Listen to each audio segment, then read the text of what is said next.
तो हिम्मत का है इज़हार, सीधी बात रिवायाते सहाफत का अलंबरदार, सीधी बात। नाज़रीन गिरामी, अस्सलामु अलैकुम वरहमतुल्लाहि वबरकातुह।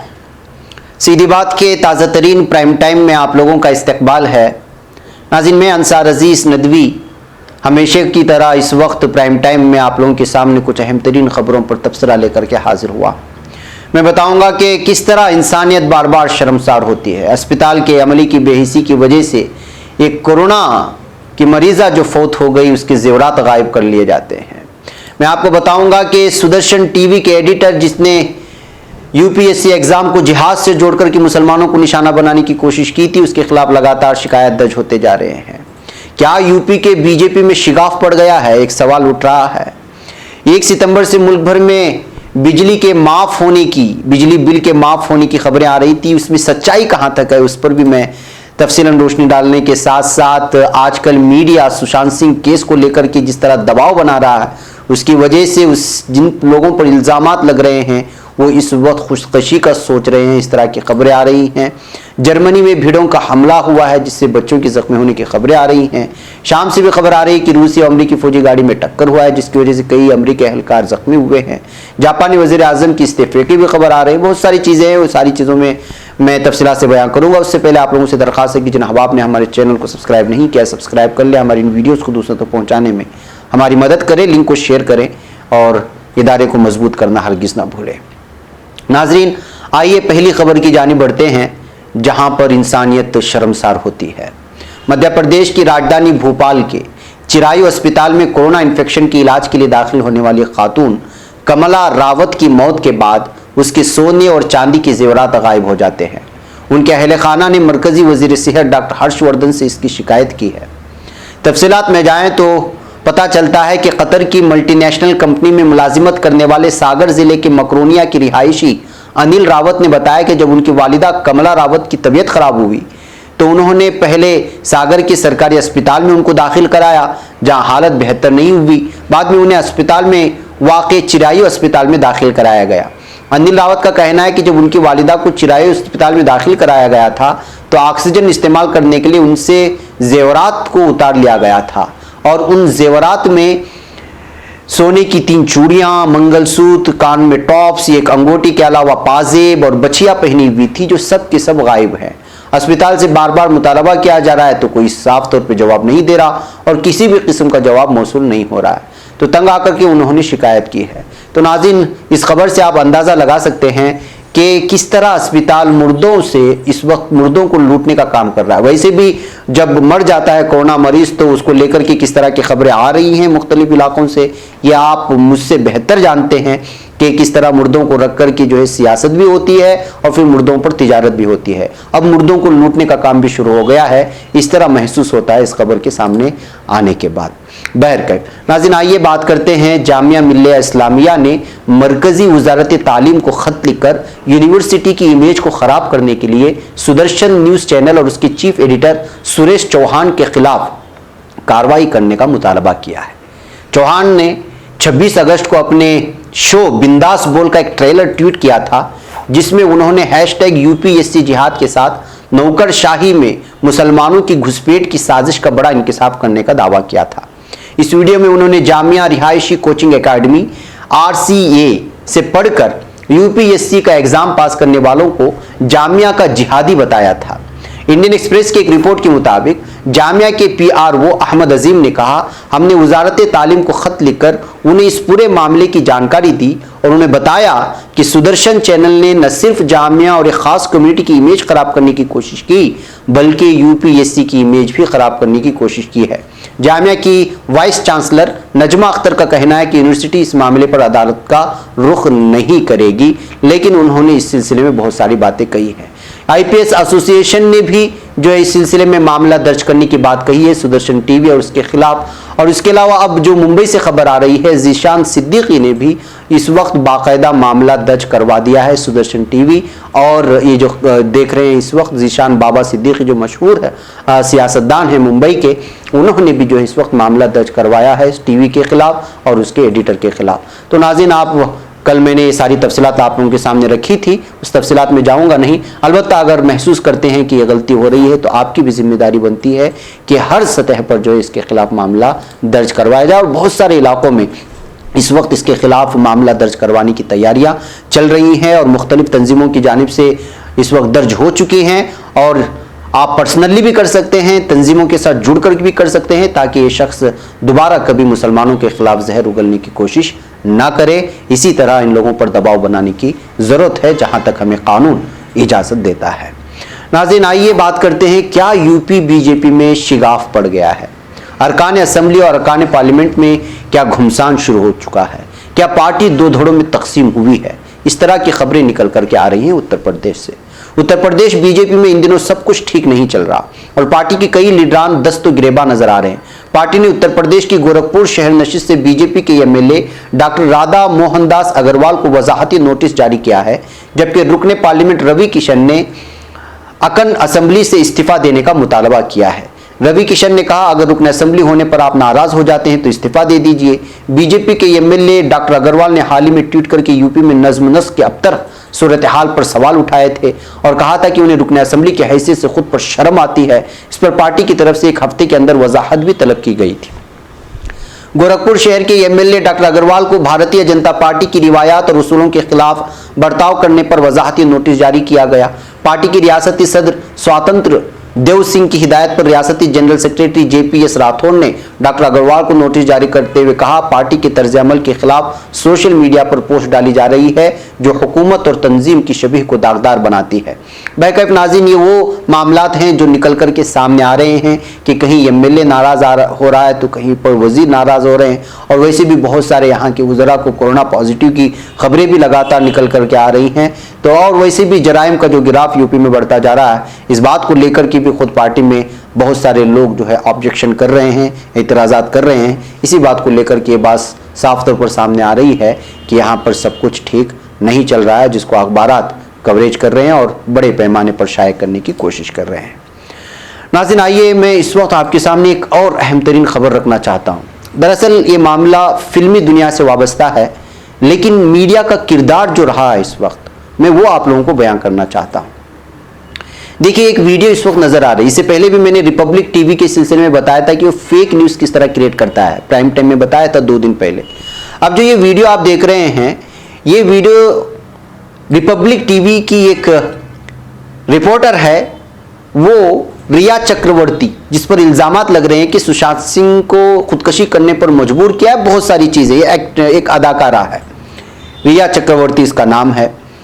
अब ये रिया चक्रवर्ती के घर के गेट कीपर को, यानी सिक्योरिटी गार्ड को पहुंच करके सवालात कर रही है। अब ये लोग क्या जानते होंगे, वो अपनी ड्यूटी कर रहे हैं, यानी कि सहाफत की अक़दार को पूरी तरह पामाल करके ख़त्म करके लोगों पर ज़हनी डिप्रेशन बना करके, दबाव बना करके उनको किस तरह मजबूर करते हैं कैमरे के सामने ला करके। और एक किस्म का जो है हरासानी है, एक किस्म की जो है हरासमेंट है कि आप जिस किसी को भी जाकर के मुंह के सामने कैमरा रख करके, अब इन लोगों की क्या गलती है? क्या उसकी गलती ये हो गई कि वो रिया चक्रवर्ती के घर का वॉचमैन है कई सालों से, इस वजह से उसको आप कसूरवार करार देंगे? एक अजीबोगरीब किस्म का, रिपब्लिक टीवी के एंकर भी वैसा ही है, एडिटर भी वैसा ही है, और उसी तर्ज पर जो है उसके रिपोर्टर्स भी चल रहे हैं, जो इंसानियत को हरासा करने की जो है केसेस इन पर दर्ज करना बहुत ज़रूरी होता है कि आप बिला वजह किसी को भी जाकर के परेशान कर रहे हैं। और ये लोग मजदूर, गरीब घराने से ताल्लुक़ रखने वाले लोग अपने पेट पालने के लिए किसी भी घर की सिक्योरिटी गार्ड बन जाते हैं, तो उनको जाकर के कसूरवार ठहराने की कोशिश कर रहे हैं और दबाव बना रहे हैं। यही वजह है कि रिया चक्रवर्ती ने साफ तौर पर कल बयान दिया एक मीडिया को कि सुशांत सिंह खुदकशी के बाद खुद हमने, घर वालों ने पूरे के पूरे मिलकर के कई मरतबा खुदकशी के बारे में सोचा है, इस वजह से कि हम पर उसी तरह का दबाव बनाया गया। जी हाँ, फिल्म अदाकार सुशांत सिंह राजपूत की मौत के बाद रोजाना नए बयानात और इंकिशाफात हो रहे हैं। इस पूरे मामले में सुशांत की गर्लफ्रेंड रिया चक्रवर्ती सुर्खियों में। अब इस मामले की जांच मुंबई पुलिस से लेकर सुप्रीम कोर्ट ने सीबीआई को दे दी। सीबीआई को देने तक जो रवैया रहा वो आप लोग जानते हैं, उसकी तफसीलात में मुझे नहीं जाना।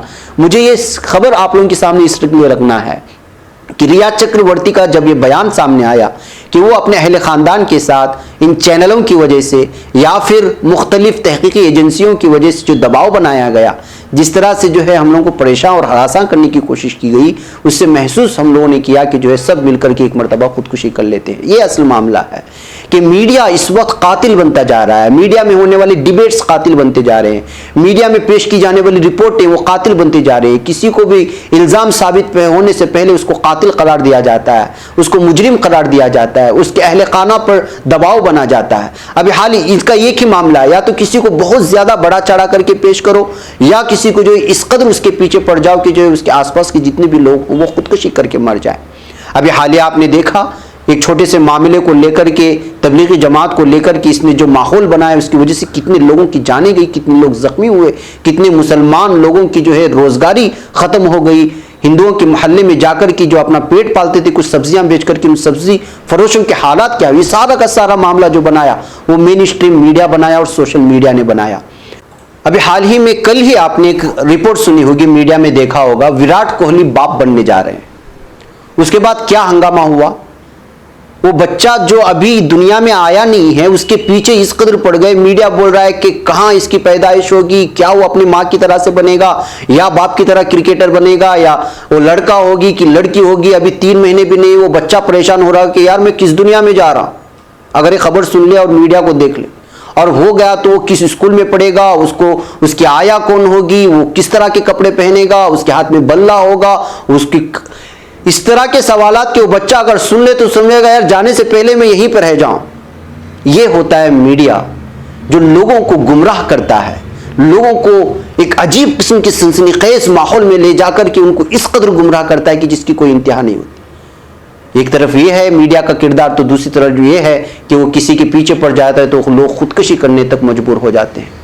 मीडिया की इस वक्त की जो सहाफती अक़दार हैं वो ख़त्म हो चुके हैं, वो अपनी बुनियादी रिवायात को खो चुके हैं ऐसे हालात में। और उनको ये सारी चीज़ें 2 चीज़ों की वजह से हो रहा है, या तो वो हमें बेवकूफ़ समझते हैं यानी अवाम को जो उनकी न्यूज़ देख रहे हैं, या फिर वो अपने आप को बहुत ज़्यादा अक्लमंद समझते हैं।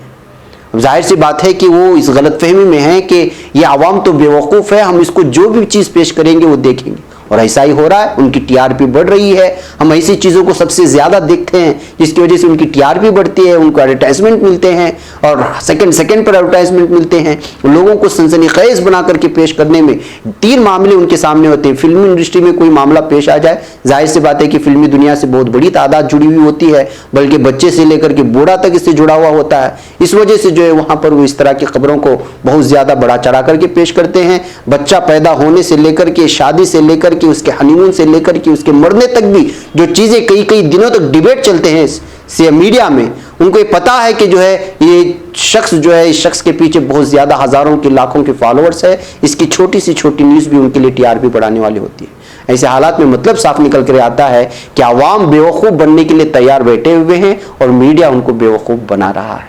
जी हाँ नाज़रीन, इस खबर में जब से इसने कहा है कि हम पर इस कदर दबाव बनाया गया कि मैं खुदकशी करने पर अपने अहले खाना पर मजबूर हो गई हूँ, तो उस वक्त इस वक्त मीडिया जो किरदार अदा कर रहा है समाजी सतह पर, सियासी सतह पर और हर शोबे में, वो आप अंदाज़ा लगा सकते हैं कि वो कातिल बनता हुआ जा रहा है। बैकअप नाज़रीन, आइए अगली खबर की जानी बढ़ते हैं और वो खबर है इस वक्त बिजली माफ़ी को लेकर के, बिजली बिल के माफ़ी को लेकर के। अगर आपने 1 सितंबर से बिजली माफ़ी को लेकर कोई खबर पढ़ी है या सुनी है तो आपको बता दें कि ये पूरी तरह झूठी खबर है।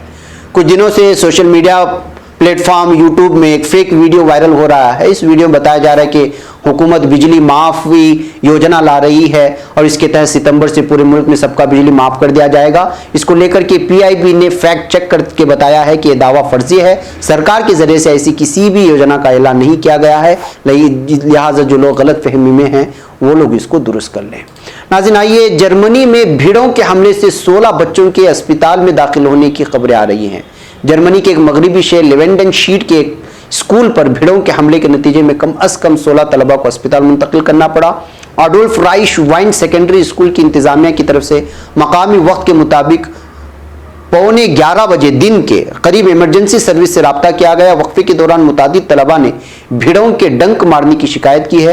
ये बात फायर डिपार्टमेंट के एक तर्जुमान ने DW से गुफ्तगू करते हुए कही। भीड़ों के हमले का शिकार होने वाले तलबा की उम्र 12 से 15 वर्ष के दरमियान थी और बहुत ही सख्त भीड़ होने की वजह से इस वक्त जो है हाई अलर्ट कर दिया गया है। अब ये भीड़ इतनी बड़ी तादाद में कहां से आए और तलबा पर किस तरह हमला किया, इसका पता लगाया जा रहा है। मालूम होना चाहिए कि एक ही साथ इस तरह की भीड़ें अगर अक्सर ज्यादा तादाद में अगर ये डंक मारते हैं तो जो है जान के जाने का भी खतरा होता है। इस वजह से इसको अहमियत दी जा रही है। बहरकैफ नाज़रीन, आइए एक और खबर की जानिब आपको ले चलूं। मशरिक़ वुस्ता के जंगज़दा मुल्क शाम में एक शाहराह पर अमरीकी फौजियों का रूसी फौज के अहलकारों से आमना सामना हो गया है। इस मौके पर गाड़ियों के तसादुम में कुछ अमरीकी फौजी जख्मी हो गए हैं। नाज़रीन, मैं आपको वाज़े कर दूं यहाँ पर कि ये खबर अहमियत की हामिल क्यों है। ये वाज़े कर लें कि जो तंजीमें अलग हैं वहाँ पर, मलेशिया से मुख्तलिफ तंजीमों के जो लड़ रही हैं शाम में, उनका सपोर्ट अमेरिका करता है और वहाँ की हुकूमत जालिम बशार का सपोर्ट रशिया करता है। ऐसे हालात में इन दोनों फौजियों के गाड़ियों का आपस में टकराव होना एक बहुत बड़ी खबर देता है और संजीदगी से लेने वाला मामला होता है। खबर रसा इदारे राइटर्स ने बताया कि अमरीकी फौज के 2 अहदेदारों ने इस वाक़े में चंद एहलकारों की जख्मी होने की तस्दीक की है। राइटर्स के मुताबिक बाज़ मौक़ों पर रूस और अमरीका की फौज के एहलकारों के आमने सामने आने के वाक़यात अगरचे गैर मामूली नहीं हैं, ताहम इन वाक़यात से इस खतरे की निशानदेही होती है कि शाम में दोनों ममालिक की फोर्सेस किस कदर नज़दीक रह करके कार्रवाइयाँ कर रही हैं, जिससे कशीदगी में मजीद इजाफा हो सकता है। एक दिफाई पोजीशन, इक़दामी पोजीशन के तहत दोनों ममालिक, सारे के सारे ममालिक के फौजी वहाँ पर हैं, लेकिन जाने जाते हैं मुसलमानों की, आम लोगों की, और ये सारी चीज़ें कई सालों से चल रही है, आप लोगों के सामने है। एक अहदेदार ने अपनी शनाख्त जाहिर न करने की शर्त पर राइटर्स को बताया है कि एहलकार फायरिंग से जख्मी नहीं हुए, बल्कि उन्हें रूसी फौजी गाड़ी के टकराने से चोटें आई हैं। बैकअप नाज़रीन, मुझे यहाँ पर इजाज़त दें, कुछ अहम तरीन खबरें थी जो आप लोगों के सामने रखना था। इंशाअल्लाह फिर आप लोगों से मुलाकात होगी। अस्सलामु अलैकुम रहमतुल्लाहि व बरकातुहू। खबर पढ़ने का तुमने भी अजब अंदाज पाया है, रवादारी के जज्बे ने भी तुम पे नाज पाया है, इसी रह में मोहब्बत का हंसी एजाज पाया है, तुम्हें हर अंजुमन में हमने तो मुमताज पाया है, मुमताज पाया है, तुम्हीं से है तरक्की पर अजीज अंसार सीधी बात, अजीमत जुर्अतो हिम्मत